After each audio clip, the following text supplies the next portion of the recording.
19 Australian commandos entered Exercise Talisman Sabre 2023 against 3,000 American Marines. They operated for 72 hours in contested territory. They eliminated 400 simulated enemy targets with 0 casualties. Pentagon observers called the ratio statistically improbable.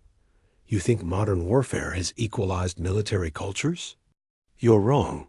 Why do Australian units still achieve kill ratios American forces can't match? What happens when the world's most expensive military trains against one of its smallest allies?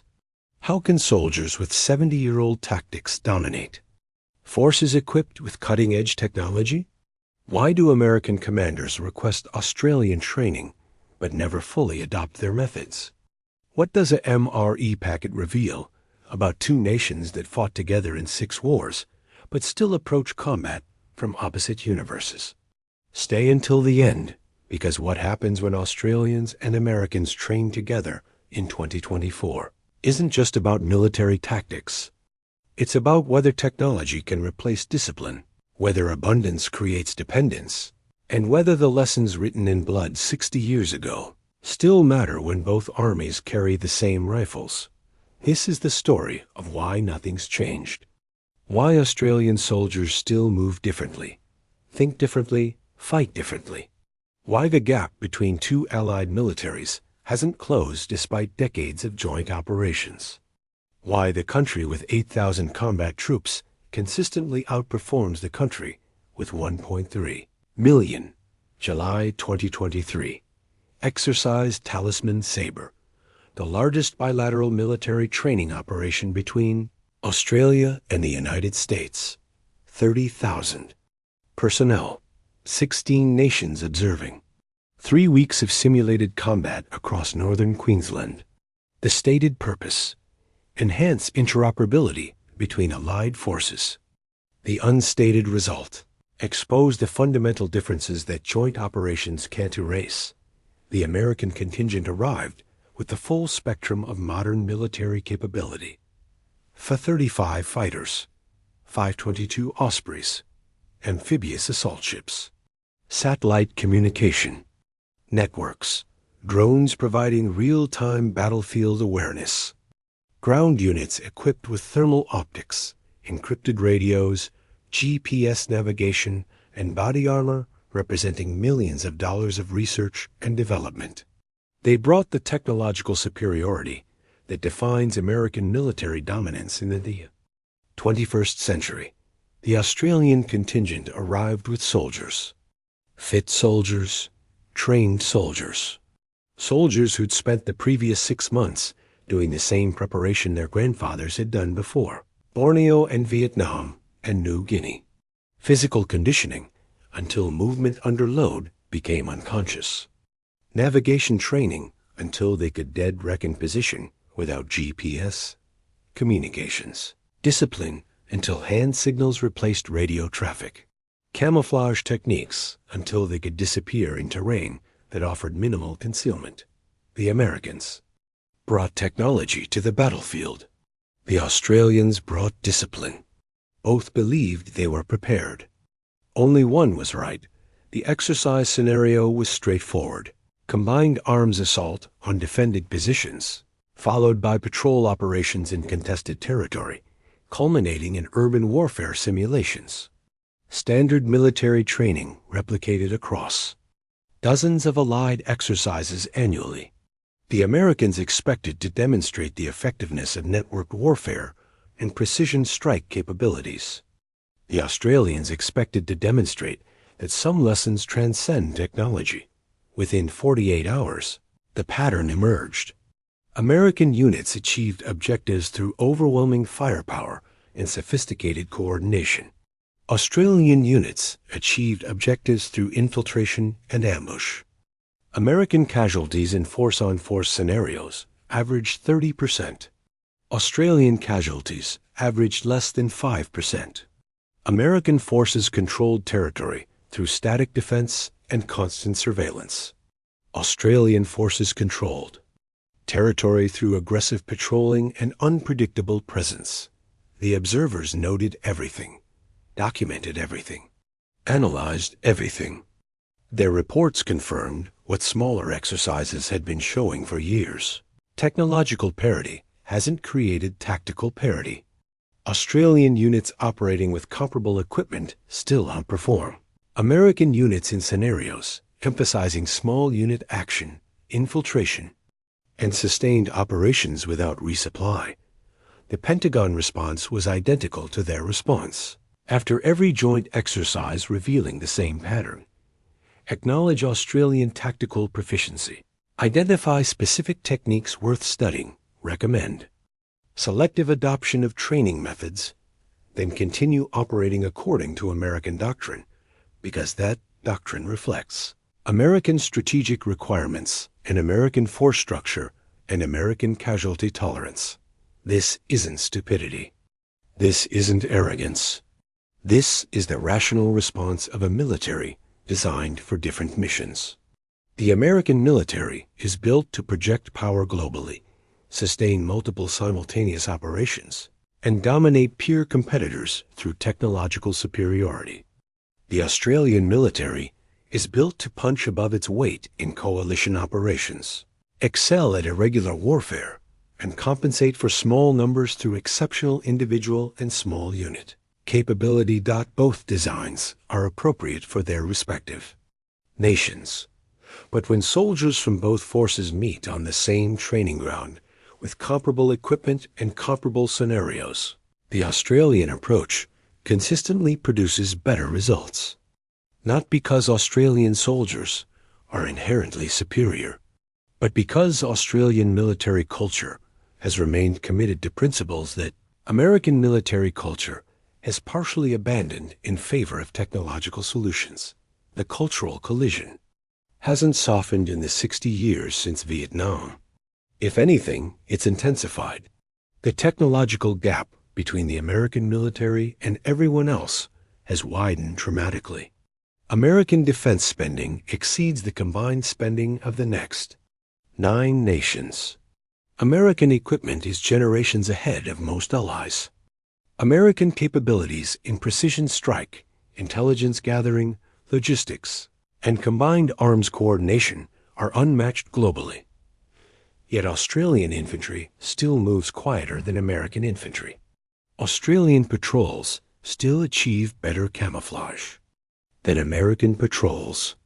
Australian soldiers still demonstrate better noise discipline, better navigation skills, better fieldcraft. The fundamentals that mattered in New Guinea in 1943 and Vietnam in 1967 still matter in Queensland in 2023, and the Australians are still better at them. American Special Operations Forces recognized this decades ago. SEAL teams, Marine Force Recon, Army Rangers all have cross-trained with Australian Special Forces and incorporated elements of their approach. American elite units study Australian patrol techniques, adopt modified versions of Australian camouflage methods, and emphasize some of the same fitness standards. The influence is real and acknowledged, but it hasn't penetrated beyond elite units. The broader American military continues operating according to doctrine emphasizing technology, firepower, and combined arms coordination. Standard infantry training produces soldiers competent in basic tactics and equipment operation. Advanced training focuses on integration with support elements, calling for fire support, coordinating with aviation assets, utilizing intelligence. Feeds from higher headquarters. Australian infantry training produces different soldiers. 12 months of intensive instruction before soldiers join operational units. Physical standards that eliminate 40% of candidates. Navigation. Training in terrain without landmarks. Survival training without resupply. Tactical training emphasizing independence from support elements. The assumption built into every phase of training. You will operate alone, outnumbered, with equipment failure, against a competent enemy. And survival depends on individual excellence aggregated at the section level. This training philosophy is expensive. It's time-consuming. It produces smaller numbers of soldiers. It requires professional troops because you can't train conscripts or short-term enlistees to these standards. It reflects Australian strategic reality, a small military that can't afford mass casualties and can't replace losses quickly must produce soldiers who simply don't become casualties as often as forces with different training. The American approach is equally rational. A large military requires standardized training that can process thousands of recruits monthly. Technological superiority allows acceptable performance with shorter training cycles. Casualty replacement capability means individual soldier survivability, while important, isn't as critical as force-wide effectiveness. The calculus is different when you're fielding division-sized elements versus battalion-sized elements, but the results on the training ground are unambiguous. Australian soldiers consistently outperform American soldiers in scenarios testing the fundamentals: movement, concealment, navigation, camouflage, noise discipline, physical endurance, tactical decision-making at junior levels. The things that matter when technology fails or enemies develop counters or scenarios demand basic infantry skills. One American Marine officer who participated in Talisman, Sabre 2021, wrote in his after-action assessment, "We're faster, better equipped, better supported. They're quieter, less visible, more patient, and harder to kill. In a fair fight, we'd win. They ensure the fight is never fair." That observation captures the persistent difference. The Americans train for conventional warfare and adapt to irregular scenarios. The Australians train for irregular warfare and can scale up to conventional operations. Both are effective within their doctrines. But when both face the same irregular scenario, the force trained specifically for that environment has advantages no amount of technology can overcome. The dependence on technology became obvious during a night patrol exercise in Talisman Sabre 2019. An American platoon conducting reconnaissance was tasked with reaching an observation point, monitoring enemy movement, and reporting without being detected. Standard mission. They'd trained for it. They had the equipment for it. They moved using GPS navigation, night vision goggles, encrypted radio communications with battalion headquarters. They reached the objective, set up their observation post. I began reporting.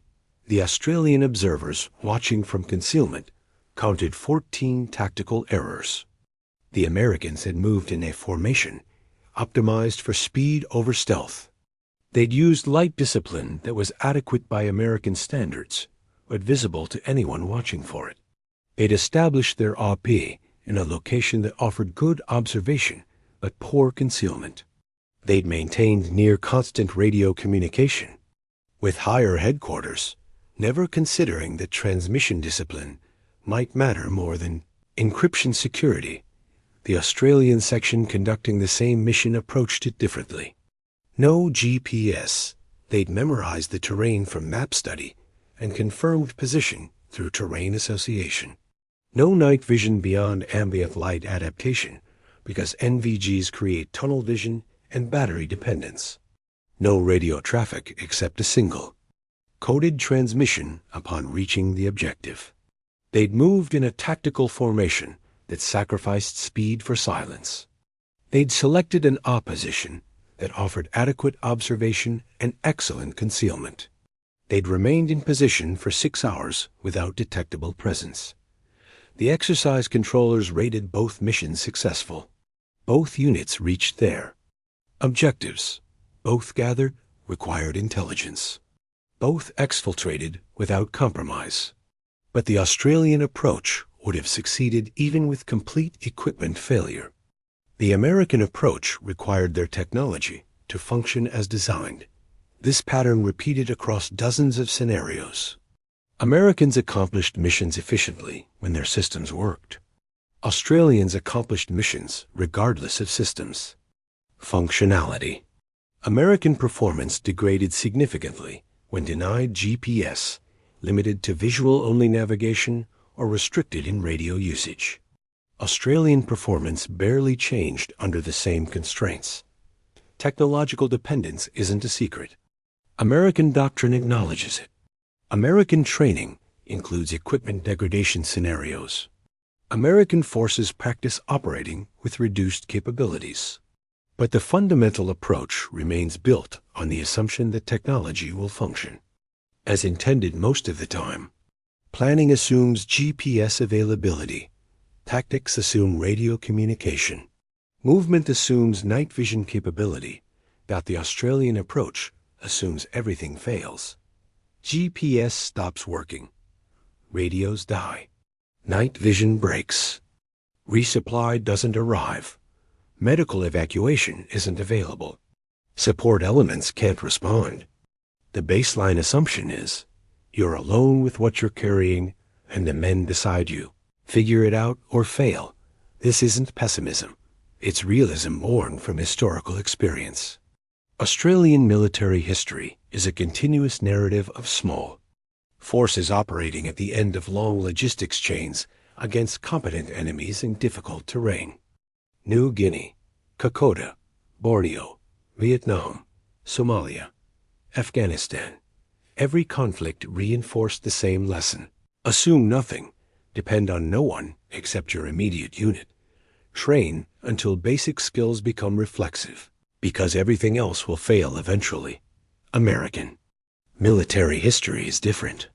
Since World War II, American forces have operated with robust logistics, reliable support, and technological superiority.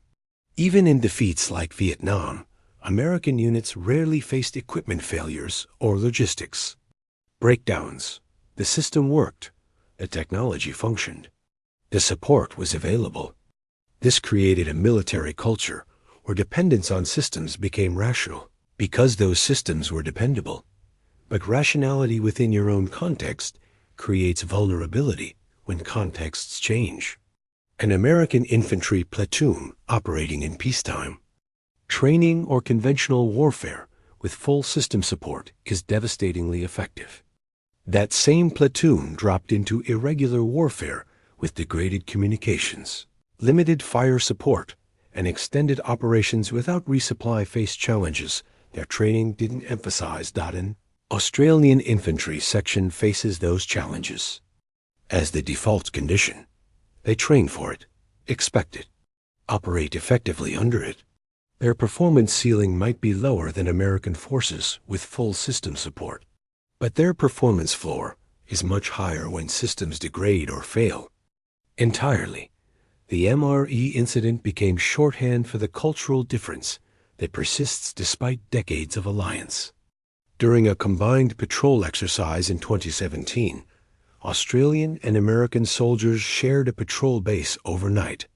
The Americans broke out their meals ready to eat modern, calorie-dense, designed for palatability. They heated them using chemical warmers. The smell carried across the patrol base. The Australian patrol commander walked over, looked at the Americans heating their meals, looked at the chemical warming units creating heat signatures. I looked at the smell drifting through the jungle, said nothing. I walked back to his section. The Australians ate cold rations, food designed for nutrition, not comfort. No heating, no smell, no thermal signature. One American soldier later asked why they didn't heat their food when they had the same chemical warmers available. The Australian response: because we're supposed to be hiding, mate, not advertising. It's the chocolate bar incident from Vietnam, repeated 50 years later. Same observation, same cultural division. The Americans viewed food as fuel and morale, maintenance. The Australians viewing food as a tactical consideration, where taste matters less than detection risk. This isn't about courage or toughness. It's about internalized priorities. American doctrine treats soldier welfare as a component of combat effectiveness. Fed soldiers fight better. Comfortable soldiers maintain morale. Supported soldiers stay mission-focused. This approach is humane, evidence-based, and appropriate for a wealthy nation that can afford comprehensive soldier support. Australian doctrine treats discomfort as training for reality. Uncomfortable soldiers learn to function uncomfortably. Unsupported soldiers learn self-sufficiency. Soldiers denied conveniences learn to operate without them. This approach is pragmatic, historically validated, and appropriate for a smaller nation that can't guarantee support in all scenarios. Both approaches work within their contexts, but they create different soldiers.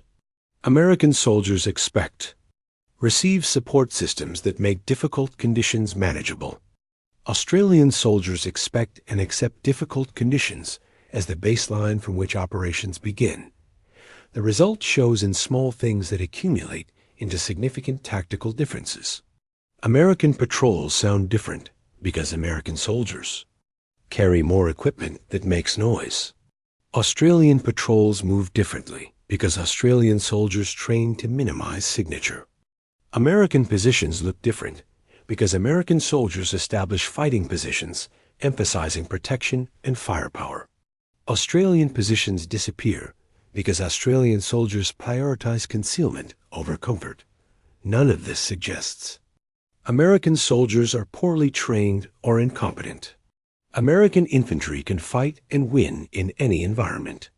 American tactical capabilities are sophisticated and effective, but American soldiers are optimized for a different kind of warfare than Australian soldiers. And when both types of soldiers meet on training grounds testing skills the Australians emphasize and Americans consider secondary, the performance gap becomes visible. The transformation that Vietnam failed to produce happened slowly over the following decades. American Special Operations Forces absorbed Australian lessons and became arguably the most capable elite units globally. But the broader American military continued developing according to its institutional logic. Leverage technology, emphasize combined arms, rely on overwhelming capabilities. The Australians didn't transform at all. They were refined, improved. Equipment, upgraded weapons, incorporated useful technology. But the underlying philosophy remained unchanged. The 2nd Commando Regiment operating in Afghanistan in 2010 used the same patrol. Techniques the SAS used in Vietnam in 1967, the same. Emphasis on silence and concealment. The same tactical patience. The same willingness to wait days for a perfect ambush rather than accept a hasty engagement. This consistency produced consistent results. Australian Special Forces in Afghanistan achieved casualty ratios comparable to their predecessors in Vietnam.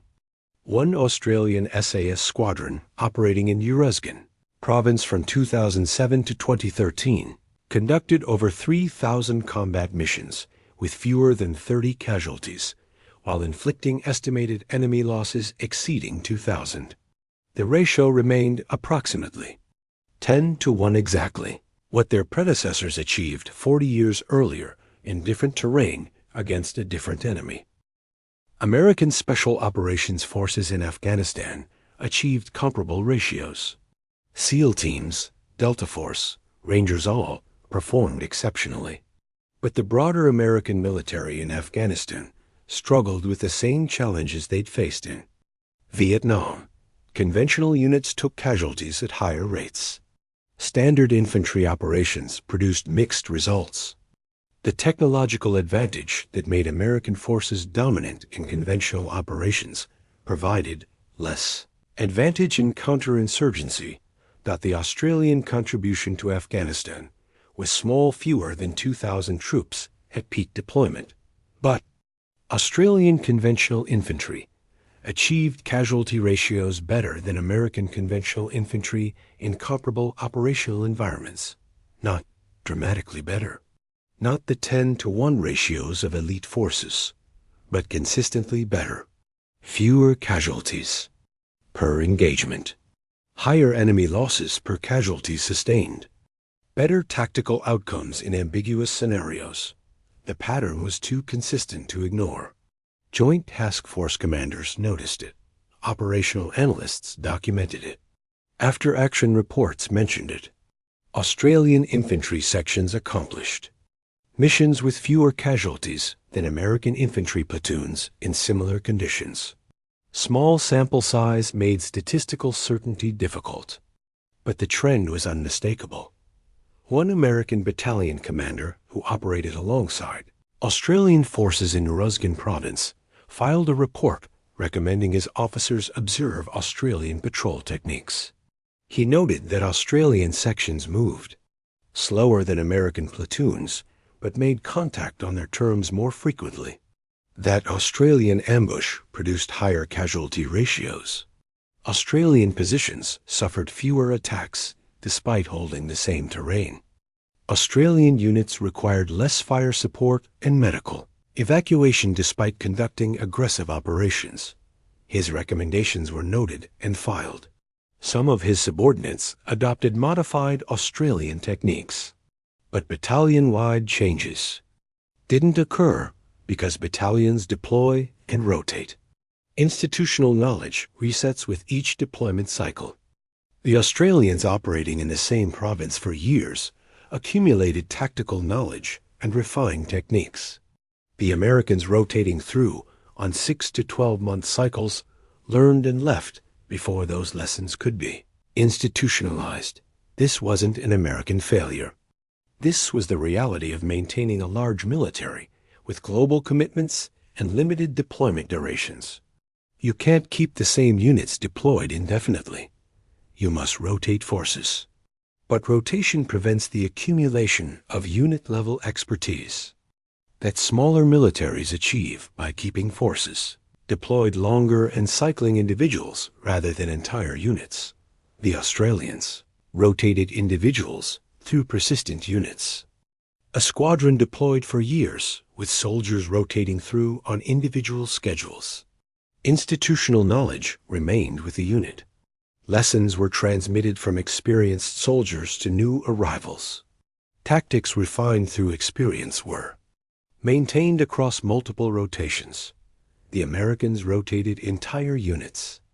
A battalion deployed, learned, adapted, then went home with all that knowledge concentrated in soldiers who dispersed to different units. The next battalion arrived and started the learning process again.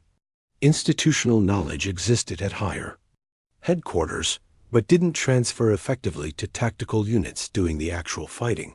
Both systems made sense within their contexts. But one system produced better tactical learning. And that learning advantage, accumulated over years, resulted in measurably better tactical outcomes.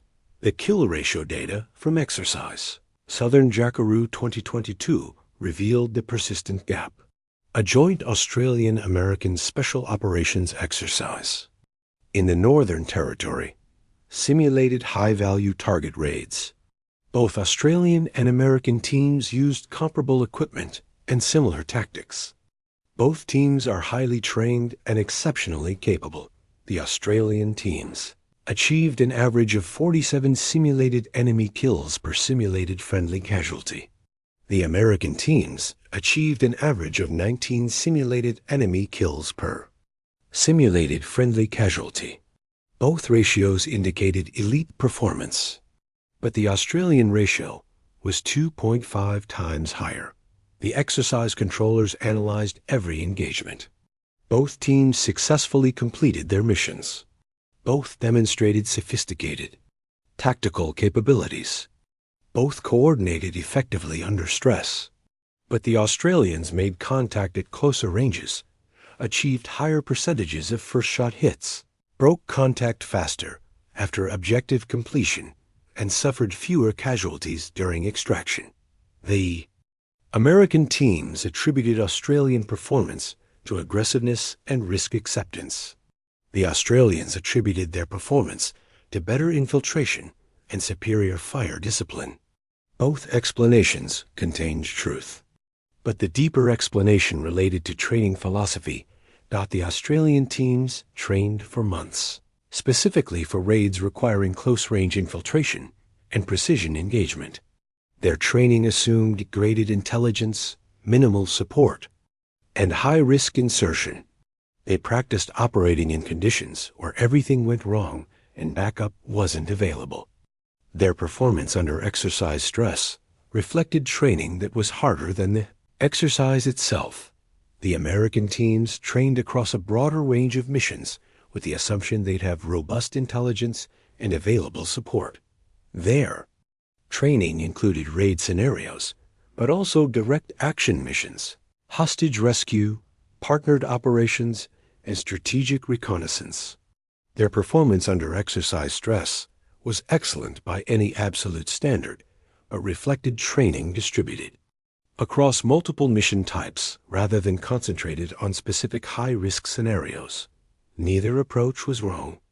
American Special Operations Forces deploy globally with diverse mission requirements. Training must prepare them for that diversity. Australian Special Operations Forces deploy with narrower mission sets. Training can focus more specifically on likely scenarios, but the exercise results confirmed what decades of joint operations had demonstrated. When both forces face identical scenarios, the force that trained more specifically for those scenarios achieves better outcomes. Australian Special Operations training is harder, longer, more selective, and more focused than American Special Operations training. The selection pass rate for Australian SAS is approximately 10%.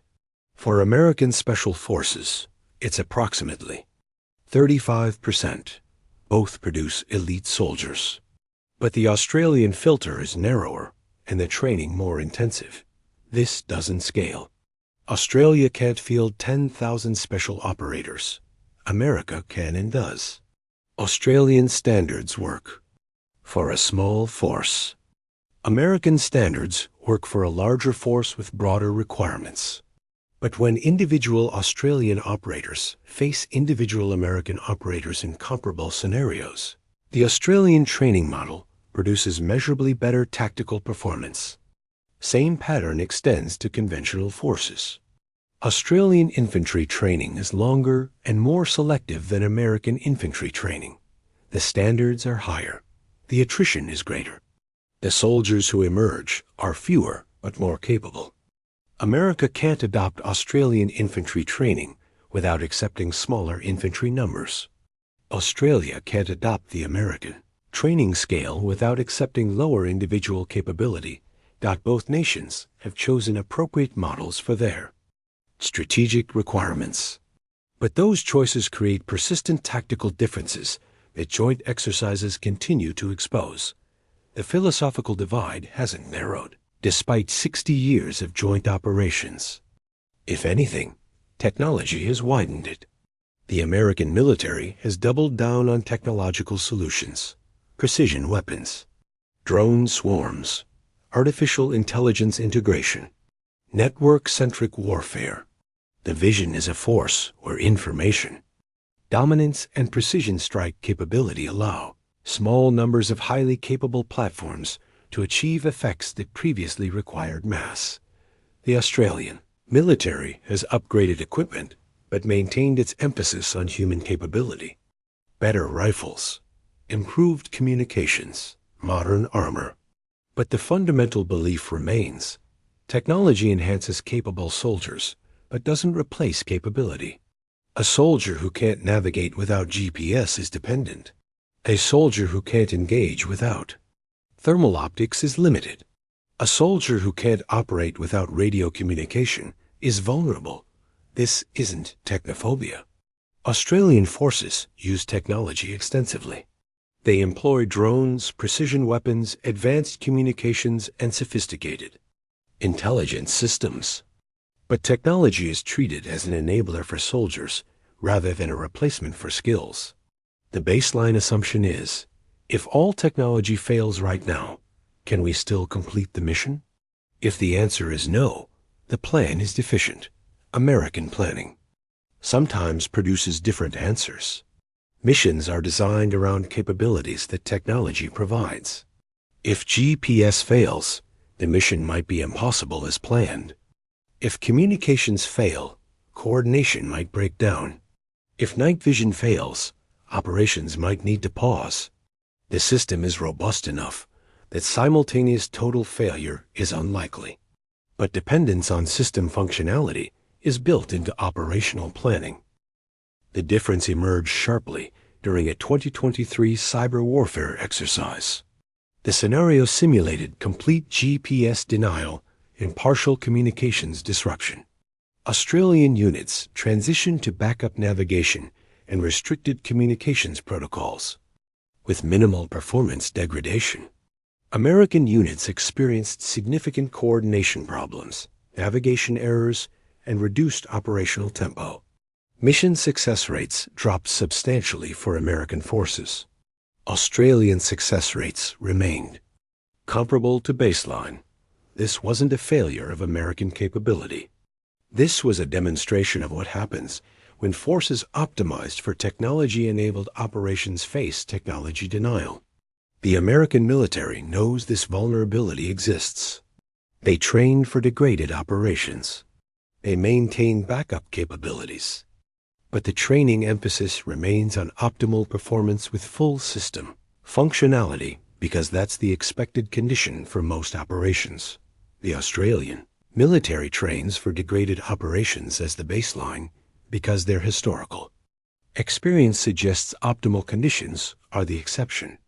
Technology works until it doesn't. Support arrives until it can't. Intelligence is accurate until it's wrong. Training that assumes optimal conditions produces forces that struggle when conditions degrade. Training that assumes degraded conditions produces forces that excel when conditions improve.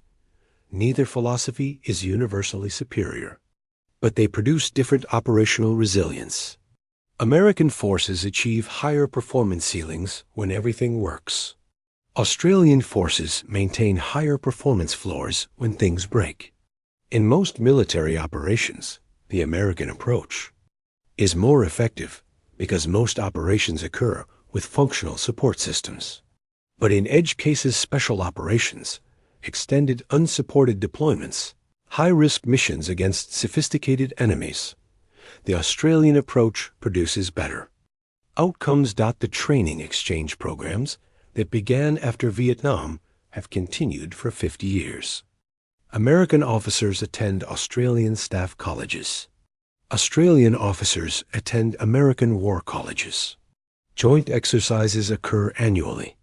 Cross-training between special operations forces is routine. The alliance is deep, genuine, and mutually beneficial.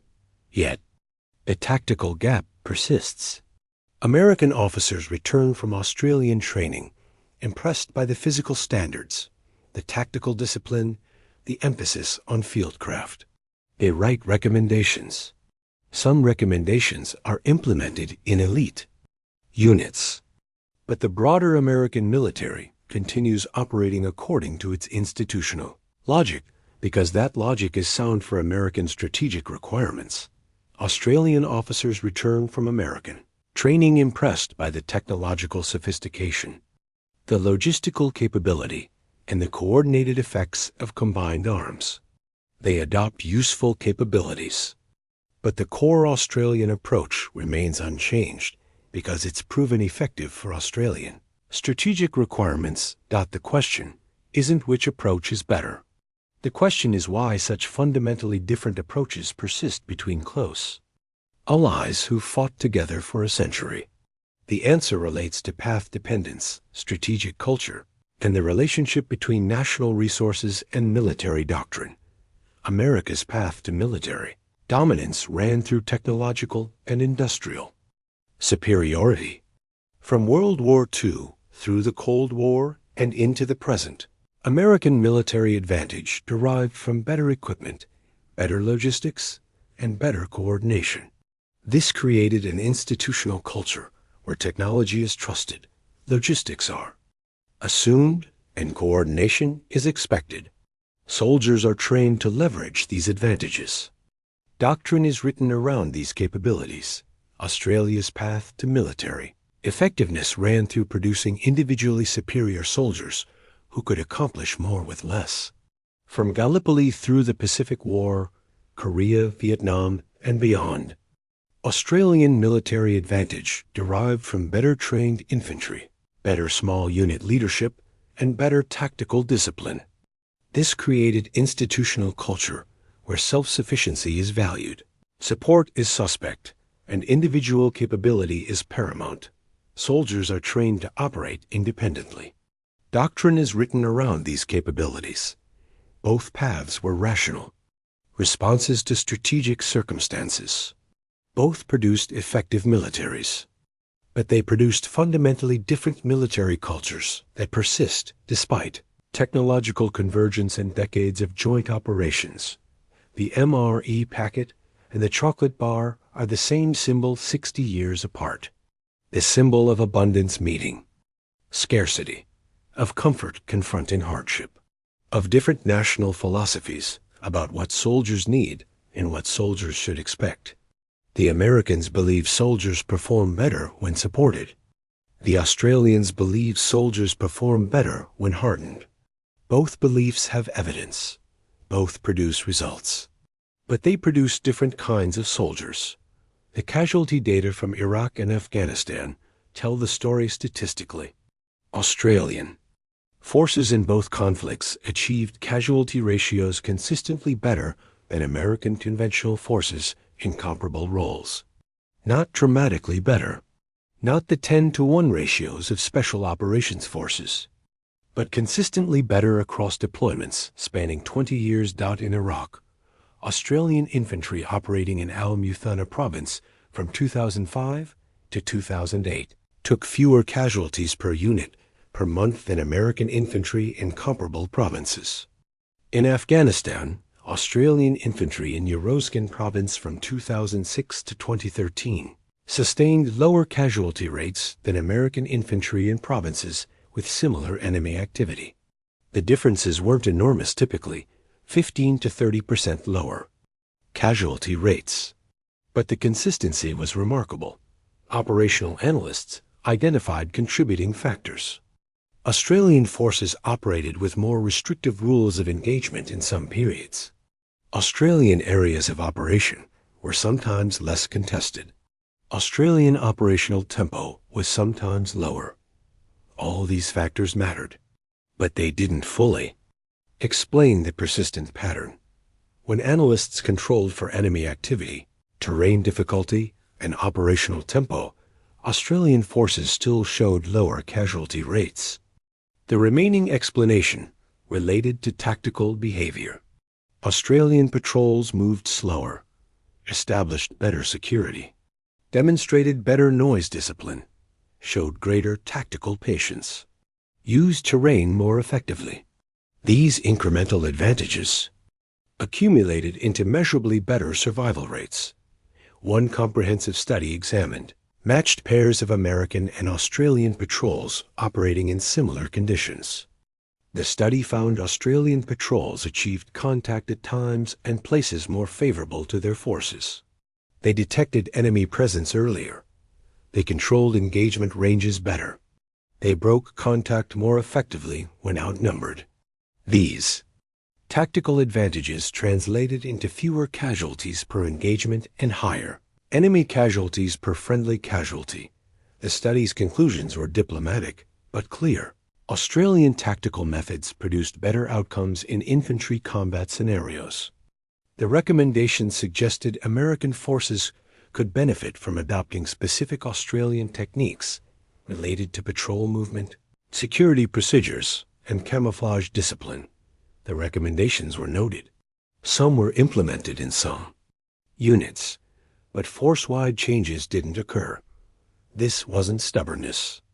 This was the reality of changing established doctrine in a large military. The American Army and Marine Corps had proven tactical systems that worked across diverse operations worldwide.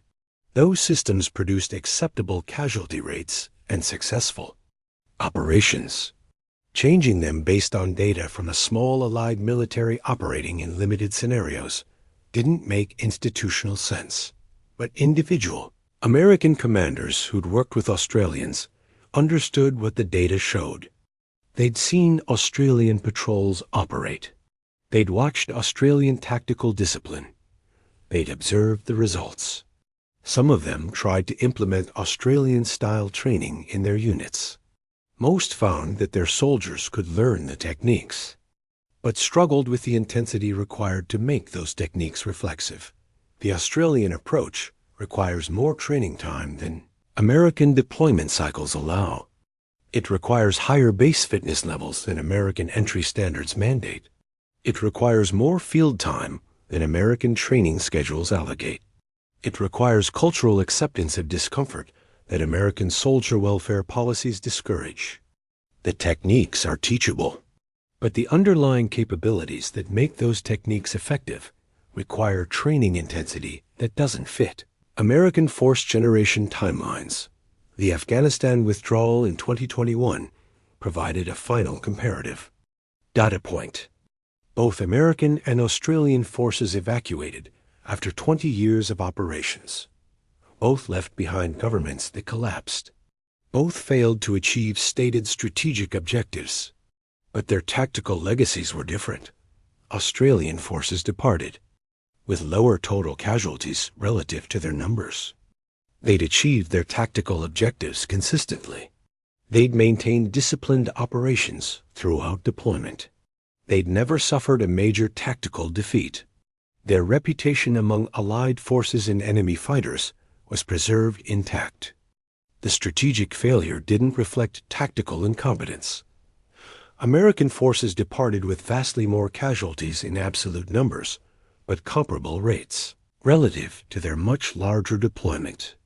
They'd achieved tactical dominance in every major engagement. They'd demonstrated technological superiority consistently. They'd never lost a significant battle.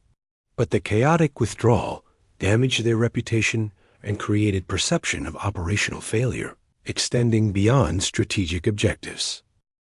The tactical lessons from Afghanistan reinforced what Vietnam had demonstrated. American forces excel at conventional operations and struggle with counterinsurgency. Australian forces excel at counterinsurgency and can scale to conventional operations when required. Neither force can prevent strategic failure when strategy itself is flawed. But tactical excellence matters for preserving capability and reputation even in strategic defeat. The Australian Special Operations Task Group operating in Uruzgan Province from 2007 to 2013 became a case study in effective counterinsurgency.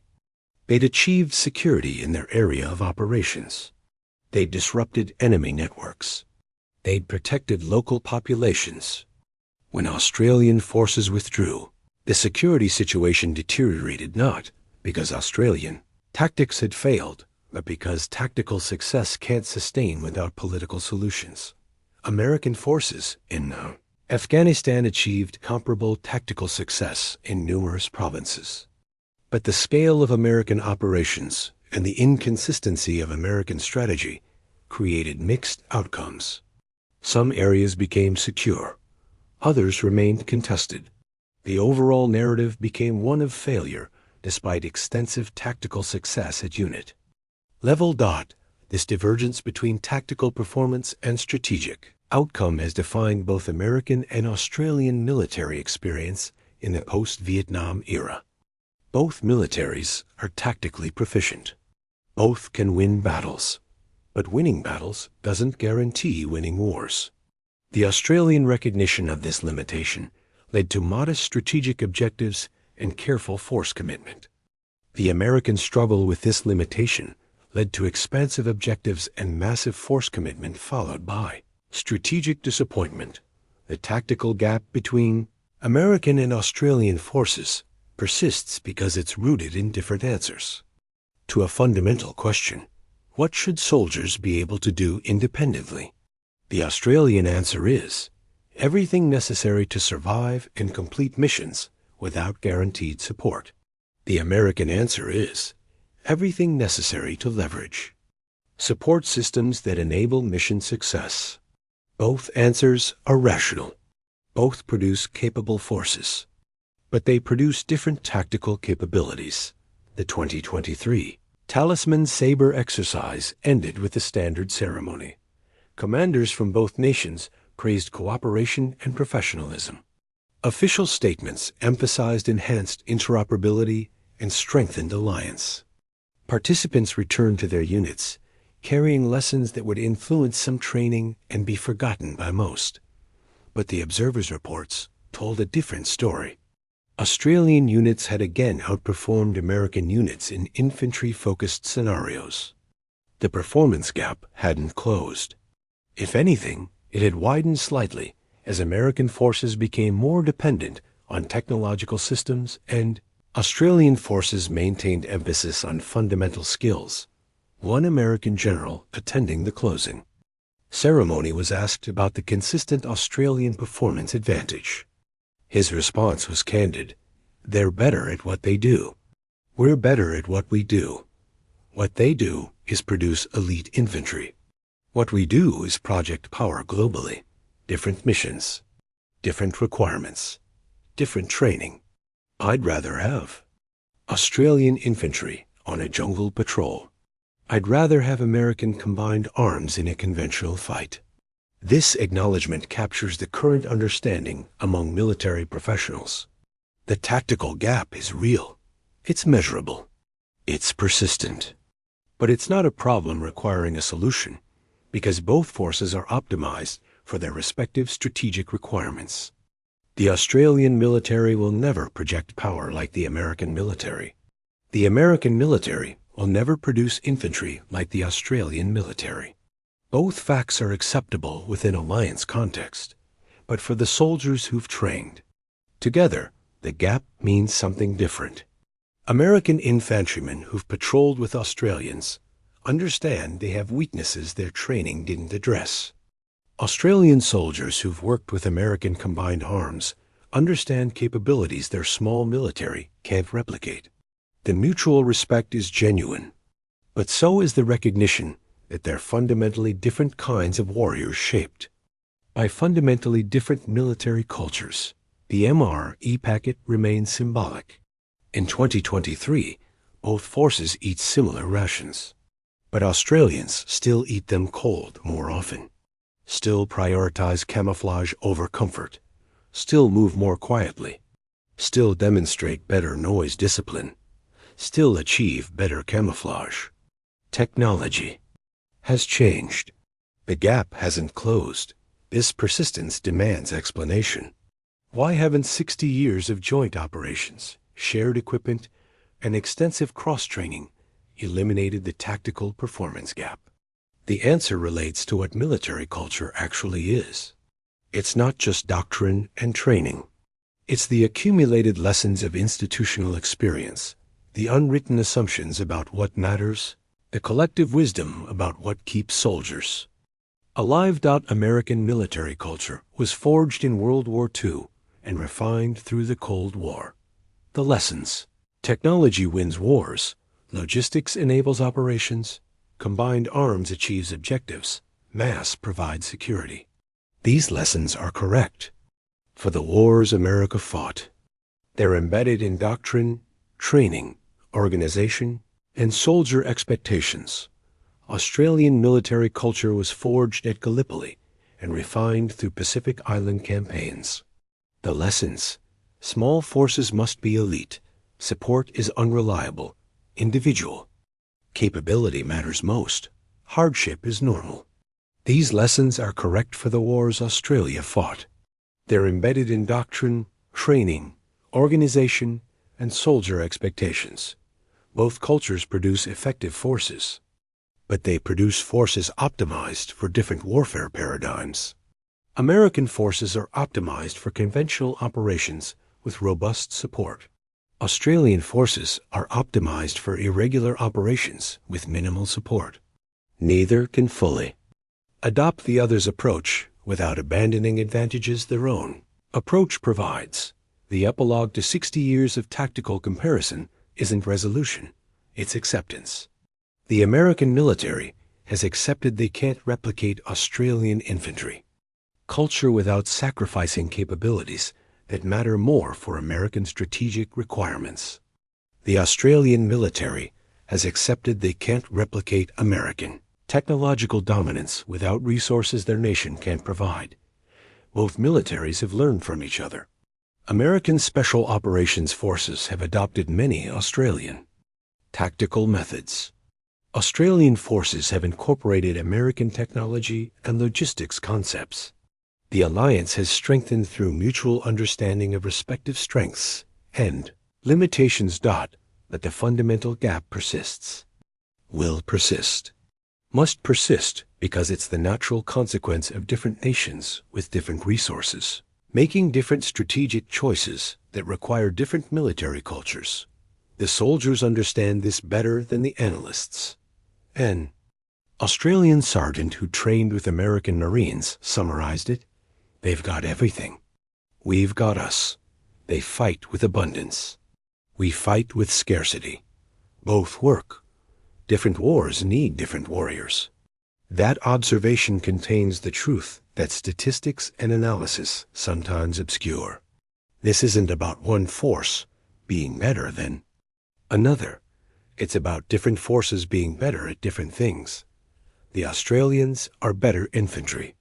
The Americans are better at combined arms warfare.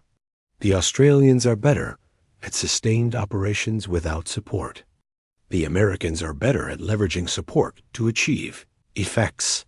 Neither nation would trade their military for the others, because each military is appropriate for its nation's strategic requirements. America needs the military it has because American strategy requires global power projection and conventional dominance. Australia needs the military it has because Australian strategy requires coalition contribution and tactical excellence. The training ground performance gaps that favor Australians in infantry scenarios reflect these choices. When you test infantry fundamentals, the force that emphasizes infantry fundamentals performs better. When you test combined arms coordination, the force that emphasizes combined arms performs better. Neither test reveals which military is better. Both reveal what happens when different military cultures meet on ground, favoring one approach. The next generation of soldiers will train together in exercises, continuing this tradition. American commanders will note Australian tactical proficiency. Australian commanders will note American technological sophistication. Both will write reports. Both will recommend selective adoption of partner techniques. Both will return to their respective militaries and continue operating according to their institutional cultures. The gap will persist, not because either force is stubborn or arrogant, but because the gap is the natural consequence of 60 years of divergent evolution responding to different strategic requirements. American forces have become more technologically advanced and more dependent on that technology. Australian forces have remained focused on producing soldiers who can operate effectively when technology fails or support is absent. Both evolutionary paths are rational. Both produce capable militaries, but they produce different capabilities. And those differences show up consistently in training exercises testing skills. The Australians emphasize and Americans consider important, but secondary. The question isn't whether these differences should be eliminated.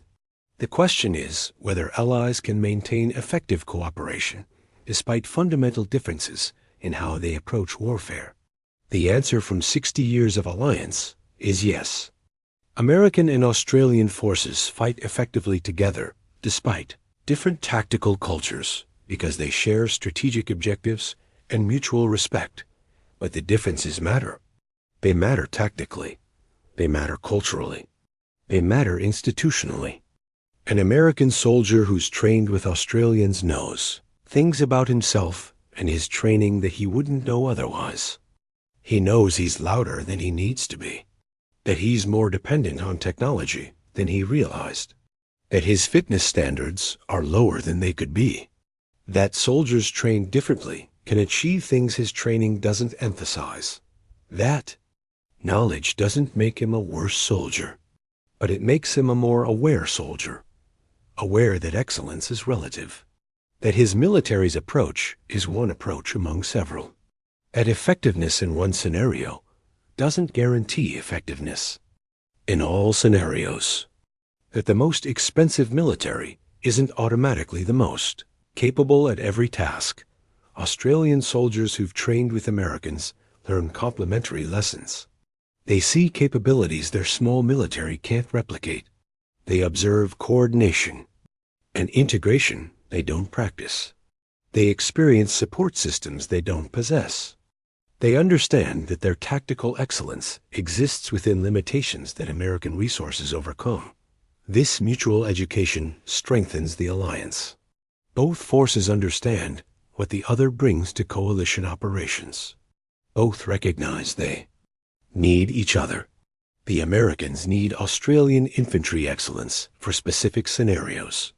The Australians need American power projection and logistics for sustained operations. Neither can accomplish alone what they accomplish together, but the gap remains. The tactical performance differences that Vietnam revealed and Afghanistan confirmed in 2023 training exercises continue demonstrating. The gap is real, measurable, persistent, and explicable.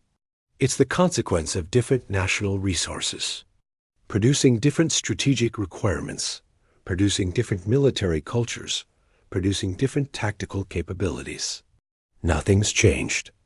2 words from an Australian warrant officer observing Talisman Sabre 2023, watching American Marines move through the same training ground Australian infantry had patrolled days earlier, seeing the same patterns, the same noise, the same dependence on technology, the same capabilities and the same limitations that have characterized American infantry for 60 years. Nothing's changed. Not an insult, not criticism, just observation. The Americans are still the Americans. Brave, capable, technologically sophisticated, dependent on systems that usually work. The Australians are still the Australians. Professional, disciplined, tactically patient, independent of systems they don't trust. 60 years, 6 wars, hundreds of joint exercises, thousands of soldiers trained together. The gap persists, not because anyone failed, but because military cultures evolve according to strategic requirements, and strategic requirements reflect national capabilities, and national capabilities reflect resources in geography and history. America fought World War II with industrial might and emerged believing technology and resources win wars. Australia fought World War II at the end of impossible logistics chains and emerged believing small numbers of elite soldiers win battles that technology can't. Both lessons are correct within their contexts.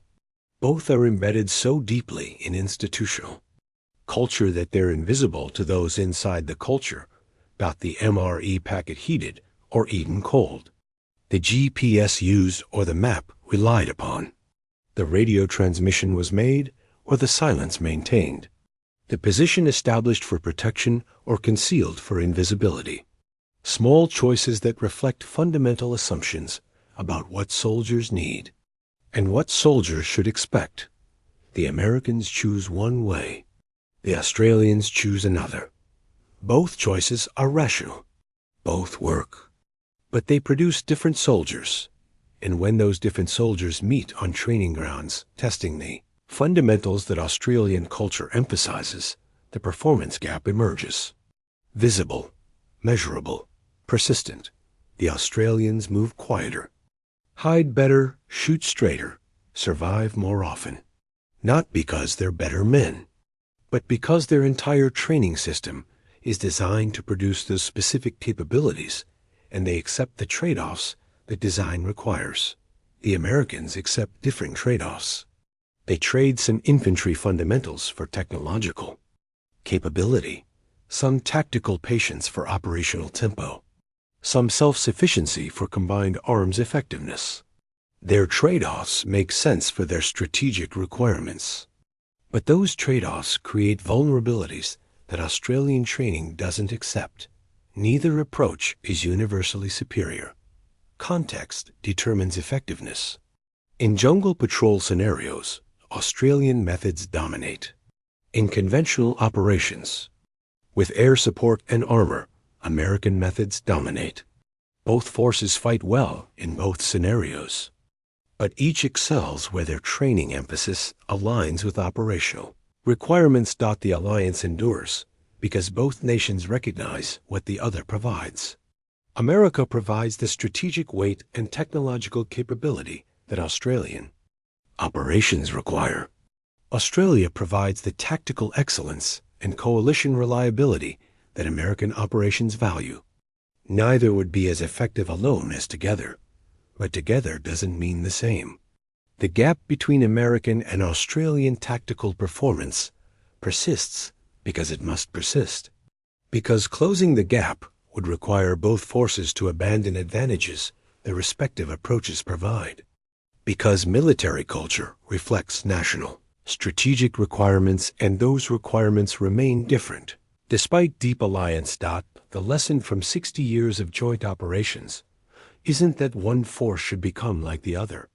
It's that different strategic requirements produce different military cultures, and those differences are valuable rather than problematic.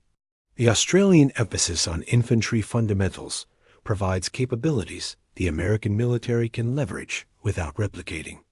The American emphasis on technology and combined arms provides capabilities the Australian military can access without possessing. This complementarity strengthens the alliance, but it requires accepting that the tactical performance gaps exposed in training exercises don't need fixing. They need understanding. They reflect different choices about how to train soldiers and what to expect from them. Both sets of choices are rational within their contexts. The American choices produce large numbers of capable soldiers who leverage technological advantages to achieve overwhelming effects. This choice makes sense for a wealthy nation with global responsibilities and peer competitors to deter. The Australian choice is produce small numbers of elite soldiers who achieve effects through individual capability that technology enhances but doesn't replace. This choice makes sense for a smaller nation with regional focus and coalition contribution strategy. Both choices work. Both produce effective militaries, but they produce fundamentally different tactical capabilities. And those differences show up every time soldiers from both nations train together. The Australians demonstrate better infantry skills. The Americans demonstrate better systems integration. Both observations are accurate. Neither suggests the other force is deficient. The warrant officer who said nothing's changed was right. Nothing has changed because nothing needs to change. The gap is a feature rather than a bug. The difference is strength rather than weakness. The persistent tactical advantages Australian forces demonstrate in infantry scenarios reflect deliberate training choices that America can't and shouldn't replicate. The persistent technological and combined arms advantages American forces demonstrate reflect capabilities Australia can't and needn't develop independently. The alliance works because the differences complement. Because Australian infantry excellence and American power projection combine into coalition capability neither nation possesses alone. Because tactical gaps don't prevent strategic cooperation when both forces respect what the other provides. 60 years after Vietnam, 40 years after multiple joint deployments, 20 years after Afghanistan and Iraq, the same pattern persists. Australian infantry outperforms American infantry in scenarios testing fundamental skills. American combined arms outperforms Australian combined arms in scenarios testing technological integration. Both forces fight effectively together, despite approaching warfare from fundamentally different philosophical foundations. The MRE packet heated by Americans eaten cold by Australians, remains the perfect symbol. The symbol of different national attitudes about comfort and discipline. Different assumptions about what soldiers need and what soldiers should expect. Different philosophies about whether abundance strengthens or weakens warriors. Different answers to the eternal question of how to prepare citizens to fight and survive. The Americans believe soldiers perform better when supported, when comfortable, when provided with every possible advantage. This belief is humane and reflects wealthy democracy's approach to military service. It produces soldiers who fight well and expect much. The Australians believe soldiers perform better when hardened, when uncomfortable, when forced to develop internal resources that external support can't provide. This belief is pragmatic and reflects smaller nations' approach to military excellence. It produces soldiers who fight well and expect little. Both beliefs are correct within their contexts. Both produce capable warriors, but they produce different kinds of warriors with different tactical capabilities. And those differences persist, despite 60 years of alliance, because they reflect something deeper than training or doctrine. They reflect national character, national history, national assumptions about what citizens owe the state, and what the state owes citizens who fight on its behalf. Nothing's changed. Nothing will change. The gap will persist as long as both nations maintain their respective approaches to military force development. And both nations will maintain those approaches because those approaches reflect strategic requirements that remain different despite deep alliance. This isn't failure. This is a successful alliance between different partners who provide complementary capabilities. The Australians will continue producing elite infantry that outperforms American infantry in specific scenarios. The Americans will continue producing globally dominant military power that enables operations Australian forces couldn't sustain independently. Both contributions matter. Both are valued. Both are necessary for effective coalition operations. Training ground performances that favor Australian infantry aren't signs American forces need reform. They're signs that specialized training produces specialized capabilities. Australian forces specialize in infantry excellence. American forces specialize in combined arms dominance. When you test infantry skills, the infantry specialists perform better. When you test combined arms coordination, the combined arms specialists perform better. Neither test reveals overall military quality. Both reveal what happens when different approaches meet on terrain, favoring one methodology. The story of why Australians still dominate American forces in specific tactical scenarios isn't a story of American deficiency. It's a story of Australian specialization, of choices made about what kind of military to build with available resources, of training decisions that emphasize some capabilities at the expense of others, of cultural assumptions embedded so deeply they become invisible until comparative exercises reveal them. The Americans are not soft. They're sophisticated. They've built a military that leverages technology and logistics to achieve effects that Australian forces can't replicate. But that sophistication creates dependencies that Australian training deliberately avoids. When you remove the technology, when you deny the logistics, when you test soldiers with nothing but rifles and skills and discipline, the soldiers trained to need nothing outperform the soldiers trained to leverage everything. That's not a moral judgment. It's a tactical observation, one that's been consistent for 60 years, one that will persist for decades more, one that both militaries understand and accept because both militaries recognize they're optimized for different requirements. Nothing's changed. Everything's changed. The equipment is modern. The tactics are updated. The alliance is strong. But the fundamental difference in how two nations approach military excellence persists. Australian soldiers are still harder, quieter, more self-sufficient than American soldiers. American soldiers are still better equipped, better supported, more technologically capable, and Australian soldiers. Both types of soldiers are necessary. Both are valued. Both fight together effectively, despite fundamental differences. That's the real lesson from 60 years of alliance. Not that differences should be eliminated, but those differences should be understood, respected, and leveraged. That military excellence takes different forms. That effectiveness is contextual. That the best infantry aren't necessarily the best military, and the best military doesn't necessarily produce the best infantry. The gap remains. Will remain. Must remain. Because closing it would require abandoning advantages that both forces need to preserve. The Australians need their infantry excellence, because that's what their strategic niche requires. The Americans need their combined arms dominance, because that's what their global responsibilities demand. And when both forces train together, the differences show. The Australians demonstrate what elite infantry can achieve. The Americans demonstrate what technological superiority enables. Both lessons are valuable. Both are true.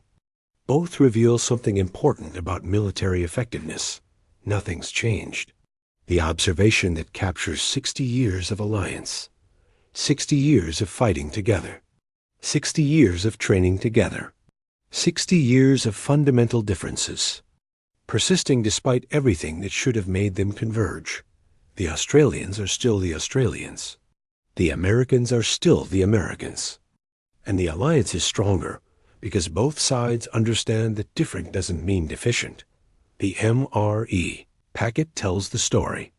Heated or cold, comfort or discipline, support or self-sufficiency. Two approaches to the same challenge of feeding soldiers in the field. Both work. Both reflect deeper assumptions about what soldiers need. Neither is wrong. Both reveal fundamental truths about national military cultures that persist across generations. Nothing's changed. Everything continues. The alliance endures. The differences persist. The mutual respect deepens. And the tactical gap that training exercises reveal, year after year, remains exactly what it's always been.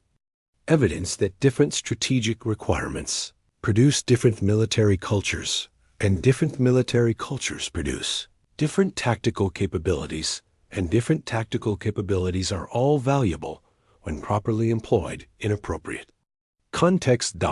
This is the story of why Australians still dominate U.S. forces in specific scenarios. Not because Americans are weak, but because Australians are specialized.